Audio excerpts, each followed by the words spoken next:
So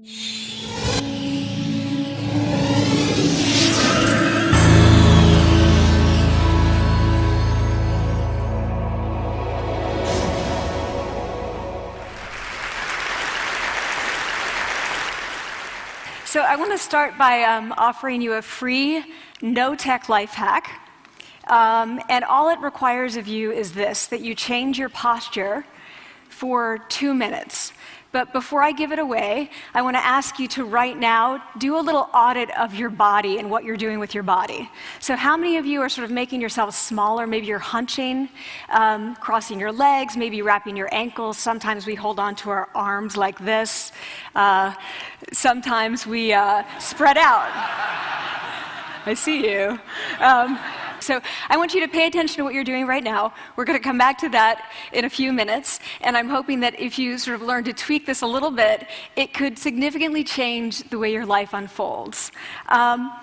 So we're really fascinated with body language, and we're particularly interested in other people's body language. You know, we're interested in, like, you know, an awkward interaction, or a smile, or a contemptuous glance, or maybe a very awkward wink, or maybe even something like a handshake. Here they are arriving at number 10, and look at this lucky policeman gets to shake hands with the President of the United States. Oh, and here comes the Prime Minister of the... No.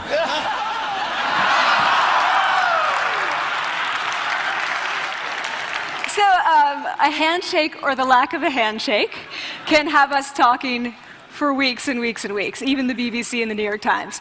So obviously, when we think about nonverbal behavior or body language, but we call it nonverbals as social scientists, it's language. So we think about communication. When we think about communication, we think about interactions. So what is your body language communicating to me? What's mine communicating to you?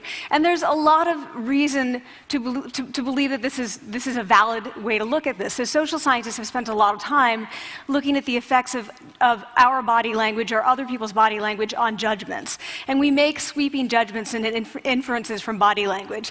And those judgments can predict really meaningful life outcomes, like who we hire or promote, who we ask out on a date. For example, Nalini Ambady, a researcher at Tufts University, shows that when people watch 30-second soundless clips of real physician-patient interactions, their judgments of the physician's niceness predict whether or not that physician will be sued. So it doesn't have to do so much with whether or not that physician was incompetent, but do we like that person and how they interacted?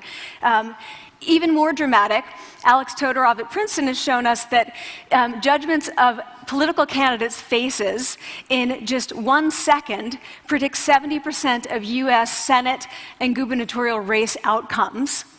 And even, let's go digital, emoticons used well in online negotiations can lead you to claim more value from that negotiation. If you use them poorly, bad idea, right? So when we think of nonverbals, we think of how we judge others, how they judge us, and what the outcomes are. We tend to forget, though, the other audience that's influenced by our nonverbals, and that's ourselves. We are also influenced by our nonverbals, our thoughts and our feelings and our physiology. So what nonverbals am I talking about? I'm a social psychologist, I study prejudice, and I teach at a competitive business school. So it was inevitable that I would become interested in power dynamics. I became especially interested in nonverbal expressions of power and dominance. And what are nonverbal expressions of power and dominance? Well, this is what they are. So in the animal kingdom, they are about expanding. So you make yourself big, you stretch out, you take up space, you're basically opening up. It's about opening up. And this is true across the animal kingdom. It's not just limited to primates, and humans do the same thing. So they do this both when they have power sort of chronically, and also when they're feeling powerful in the moment. And this one is especially interesting because it really shows us how universal and old these expressions of power are. This expression, which is known as pride, Jessica Tracy has studied, she shows that people who are born with sight and people who are congenitally blind do this when they win at a physical competition. So when they cross the finish line and they've won, it doesn't matter if they've never seen anyone do it, they do this. So the arms up in the V, the chin is slightly lifted. What do we do when we feel powerless? We do exactly the opposite. We close up, we wrap ourselves up, we make ourselves small. We don't want to bump into the person next to us. So again, both animals and humans do the same thing. And this is what happens when you put together high and low power. So what we tend to do when it comes to power is that we complement the other's nonverbals. So if someone's being really powerful with us, we tend to make ourselves smaller. We don't mirror them, we do the opposite of them. So I'm watching this behavior in the classroom, and what do I notice? I notice that MBA students really exhibit the full range of power nonverbals. So you have people who are like caricatures of alphas, like really coming into the room, they get right into the middle of the room. Before class even starts, like they really want to occupy space. When they sit down, they're sort of spread out, they raise their hands like this. You have other people who are virtually collapsing when they come in. As soon as they come in, you see it. You see it on their faces and their bodies, and they sit in their chair and they make themselves tiny, and they go like this when they raise their hand. I noticed a couple things about this. One, you're not going to be surprised, it seems to be related to gender. So, women are much more likely to do this kind of thing than men. Women feel chronically less powerful than men, so this is not surprising. But the other thing I noticed is that it also seemed to be related to the extent to which the students were participating and how well they were participating. And this is really important in the MBA classroom because participation counts for half the grade. So business schools have been struggling with its gender grade gap. You get these equally qualified women and men coming in, and then you get these differences in grades, and it seems to be partly attributable to participation. So I started to wonder, okay, so you have these people coming in like this, and they're participating. Is it possible that we could get people to fake it, and would it lead them to participate more? So my main collaborator, Dana Carney, who's at Berkeley, and I really wanted to know, can you fake it till you make it? Like, can you do this just for a little while and actually experience a behavioral outcome that makes you seem more powerful? So we know that our nonverbals govern how other people think and feel about us. There's a lot of evidence, but our question really was, do our nonverbals govern how we think and feel about ourselves? There's some evidence that they do. So, for example, when we smile when we feel happy, but also when we're forced to smile by holding a pen in our teeth like this, it makes us feel happy. So it goes both ways. When it comes to power, it also goes both ways. So when you feel powerful, you're more likely to do this, but it's also possible that when you pretend to be powerful, you are more likely to actually feel powerful. So the second question really was, so we know that our minds change our bodies, but is it also true that our bodies change our minds? And when I say minds, in the case of the powerful, what am I talking about? So I'm talking about thoughts and feelings and the sort of physiological things that make up our thoughts and feelings, and in my case, that's hormones. I look at hormones. So what do the minds of the powerful versus the powerless look like? So powerful people tend to be, not surprisingly, more assertive and more confident, more optimistic. They actually feel that they're going to win even at games of chance. They also tend to be able to think more abstractly. So there are a lot of differences. They take more risks. There are a lot of differences between powerful and powerless people. Physiologically, there also are differences on two key hormones, testosterone, which is the dominance hormone, and cortisol, which is the stress hormone. So what we find is that high-power alpha males in primate hierarchies have high testosterone and low cortisol, and powerful and effective leaders also have high testosterone and low cortisol. So what does that mean? When you think about power, people tended to think only about testosterone because that was about dominance. But really, power is also about how you react to stress. So do you want the high-power leader that's dominant, high on testosterone, but really stress reactive? Probably not, right? You want the person who's powerful and assertive and dominant, but not very stress reactive, the person who's laid back. So we know that in primate hierarchies, if an alpha needs to take over, if an individual needs to take over an alpha role sort of suddenly, within a few days, that individual's testosterone has gone up significantly and his cortisol has dropped significantly. So we have this evidence, both that the body can shape the mind, at least at the facial level, and also that role changes can shape the mind. So what happens, okay, you take a role change, what happens if you do that at a really minimal level, like this tiny manipulation, this tiny intervention? For 2 minutes you say, I want you to stand like this, and it's going to make you feel more powerful. So this is what we did. We decided to bring people into the lab and run a little experiment. And these people adopted for 2 minutes either high power poses or low power poses. And I'm just going to show you 5 of the poses, although they took on only 2. So here's one, a couple more. This one has been dubbed the Wonder Woman by the media. Here are a couple more. So you can be standing or you can be sitting. And here are the low power poses. So you're folding up, you're making yourself small. This one is very low power. When you're touching your neck, you're really kind of protecting yourself. So this is what happens. They come in, they spit into a vial. We, for 2 minutes, say, you need to do this or this. They don't look at pictures of the poses. We don't want to prime them with the concept of power. We want them to be feeling power, right? So 2 minutes they do this. We then ask them, how powerful do you feel on a series of items? And then we give them an opportunity to gamble. And then we take another saliva sample. That's it. That's the whole experiment. So this is what we find. Risk tolerance, which is the gambling. What we find is that when you're in the high power pose condition, 86% of you will gamble. When you're in the low power pose condition, only 60%. And that's a pretty whopping significant difference. Here's what we find on testosterone.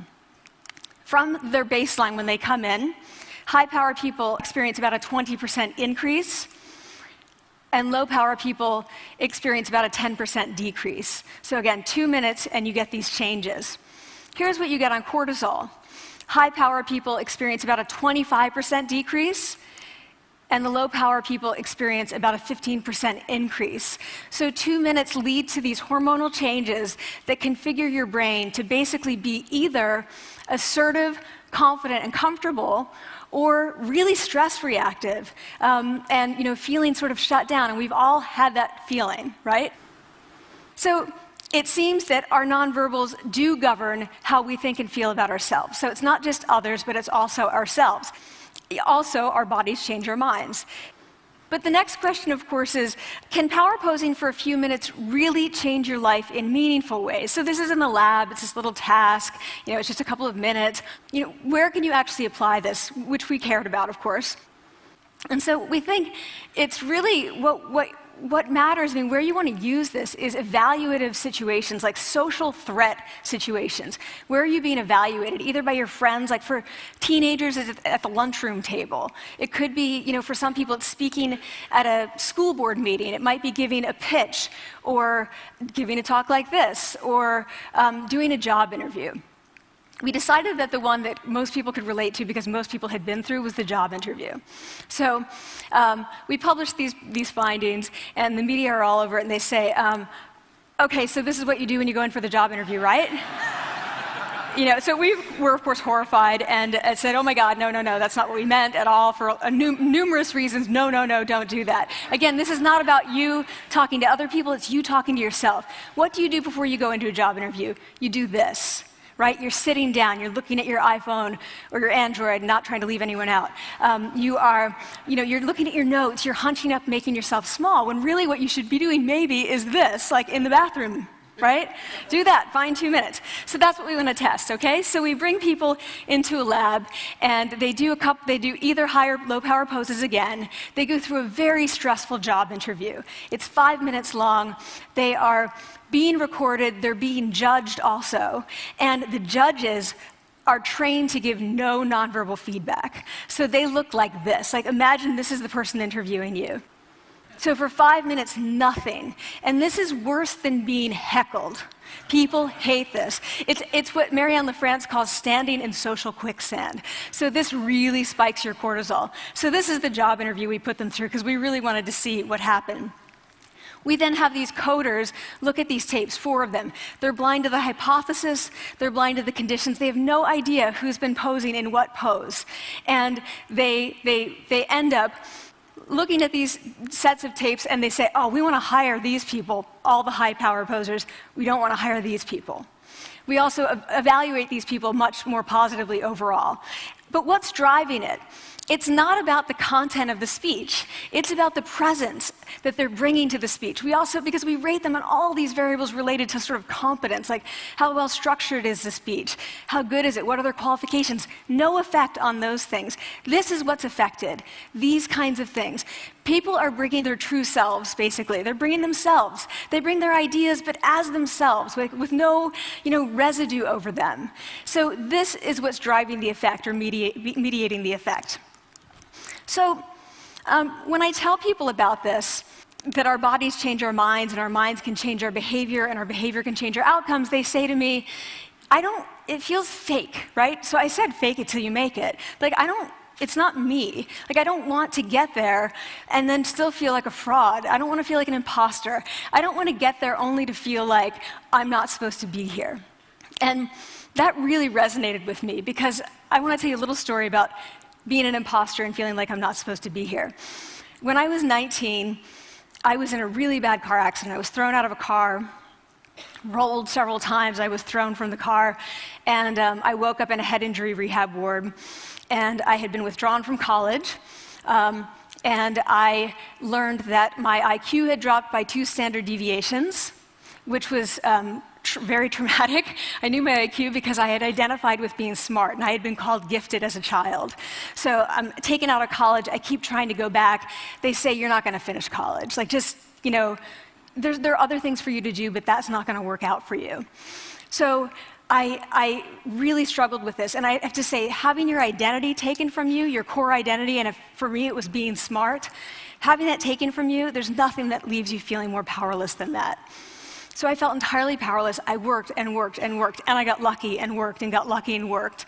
Eventually I graduated from college. It took me 4 years longer than my peers, and I convinced someone, my angel advisor, Susan Fisk, to take me on, and so I ended up at Princeton, and I was like, I am not supposed to be here. I am an imposter. And the night before my first year talk, and the first year talk at Princeton is a 20-minute talk to 20 people. That's it. I was so afraid of being found out the next day that I called her and said, I'm quitting. She was like, you are not quitting, because I took a gamble on you and you're staying. You're going to stay, and this is what you're going to do. You're going to fake it. You're going to do every talk that you ever get asked to do. You're just going to do it and do it and do it, even if you're terrified and just paralyzed and having an out-of-body experience, until you have this moment where you say, oh my gosh, I'm doing it. Like, I have become this. I am actually doing this. So that's what I did. 5 years in grad school. A few years, I'm at Northwestern. I moved to Harvard. I'm at Harvard. I'm not really thinking about it anymore, but for a long time I had been thinking, not supposed to be here, not supposed to be here. So at the end of my first year at Harvard, a student who had not talked in class the entire semester, who I had said, look, you've got to participate or else you're going to fail, came into my office. I really didn't know her at all. And she came in totally defeated, and she said, I'm not supposed to be here.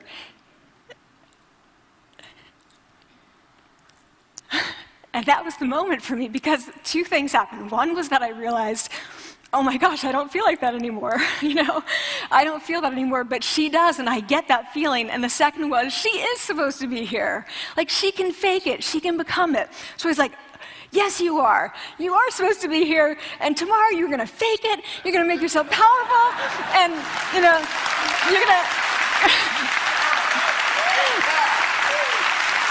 and you're going to go into the classroom, and you are going to give the best comment ever, And she gave the best comment ever. And people turned around, they were like, oh my God, I didn't even notice her sitting there, She comes back to me months later, and I realized that she had not just faked it till she made it, she had actually faked it till she became it. So she had changed. And so I want to say to you, don't fake it till you make it. Fake it till you become it. It's not do it enough until you actually become it and internalize. The last thing I want to leave you with is this. Tiny tweaks can lead to big changes. So this is 2 minutes. 2 minutes, 2 minutes, 2 minutes. Before you go into the next stressful evaluative situation, for 2 minutes, try doing this in the elevator, in a bathroom stall, at your desk behind closed doors. That's what you want to do. Configure your brain to cope the best in that situation. Get your testosterone up, get your cortisol down. Don't leave that situation feeling like, oh, I didn't show them who I am. Leave that situation feeling like, oh, I really feel like I got to say who I am and show who I am. So I want to ask you first, both to try power posing, and also I want to ask you to share the science, because this is simple. I don't have ego involved in this. Give it away. Share it with people, because the people who can use it the most are the ones with no resources and no technology and no status and no power. Give it to them, because they can do it in private. They need their bodies, privacy, and 2 minutes, and it can significantly change the outcomes of their life. Thank you.